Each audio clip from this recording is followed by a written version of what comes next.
Setelah adanya pernyataan dari Sekjen Serikat Petani Pasundan Agustiana pada kasus dugaan adanya penggelapan anggaran padat karya tunai di Desa Banjaranyar, Dedi alias Ya, Cotak kalau angkat menurut bicara. saya, tanggapan tentang masalah saya diisukan sebagai pencemaran nama baik atau membuat fitnah terhadap seorang kepala desa Banjaranyar terkait anggaran padat karya tunai pada saat itu,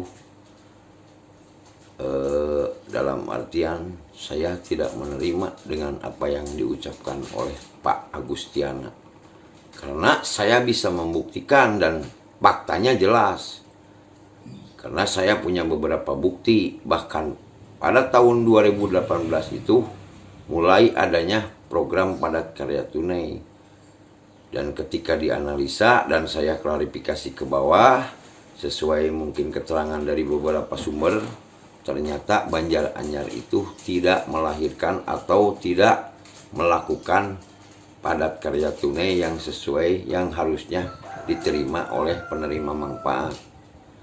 Sedangkan padat karya tunai itu adalah ketika orang bekerja dalam kegiatan program pemerintah, setelah itu selesai bekerja, dia dibayar, dia menandatangan, harusnya seperti itu. Dan di Banjaranyar itu tidak pernah terjadi.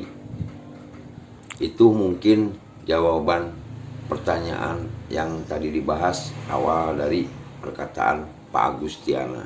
Saya tidak pernah ada masalah dengan organisasi. Justru yang saya tidak mengerti, kenapa persoalan masalah pemerintahan desa dengan masyarakatnya sehingga pihak lain ikut campur dalam persoalan ini.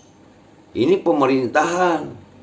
Kepala desa itu punya mungkin atasan, ada camat, ada bupati, ada gubernur. Sekalipun kalau memang ada masalah, tanggapan mungkin dianggap ada masalah oleh pemerintah desa Banjaranyar atau Tata sebagai kepala desanya itu, tidak harus mengadu ke pihak yang lain. Karena pemerintahan di Indonesia itu bukan dipimpin oleh organisasi. Saya akan menuntut tentang bagaimana apa yang dilakukan. Pertama, hak rakyat yang tidak pernah dilahirkan oleh Kepala Desa Banjaranyar tentang padat karya tunai sampai saat ini belum ada realisasi, belum ada jawaban.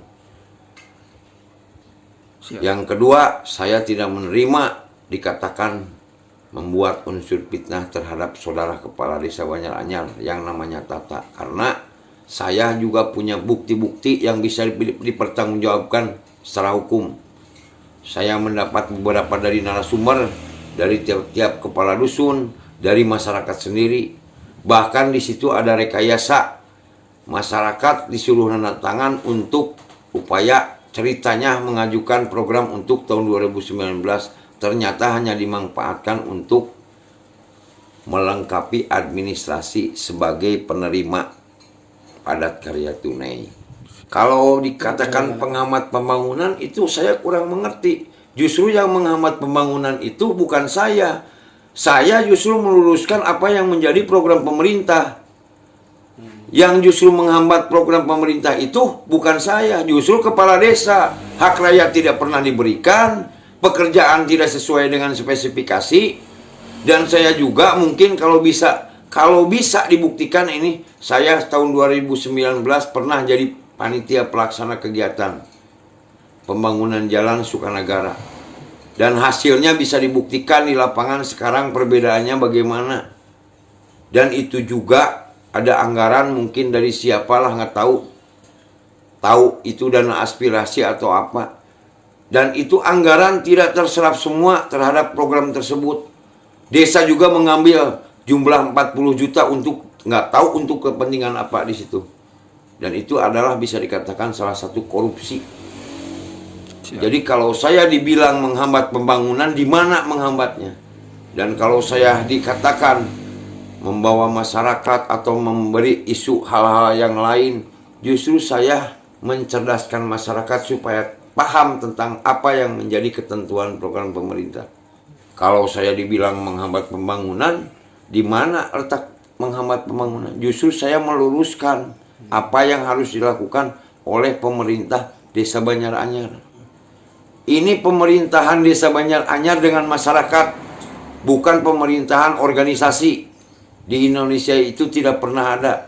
Organisasi bukan lembaga pemerintah, tapi bagian dari hanya lembaga masyarakat yang seharusnya membela masyarakat kecil, yang seharusnya mereka melakukan berbijak terhadap masyarakat atas dasar tindakan-tindakan yang tidak rasional.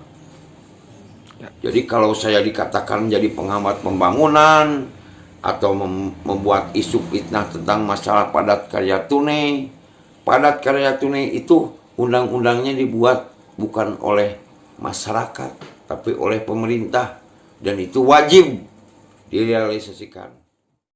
Dari Kabupaten Ciamis, Rizky Nur Samsul, Info Priangan mengabarkan. Berita terkini dari kami, agar tidak ketinggalan updatean terbaru, jangan lupa like,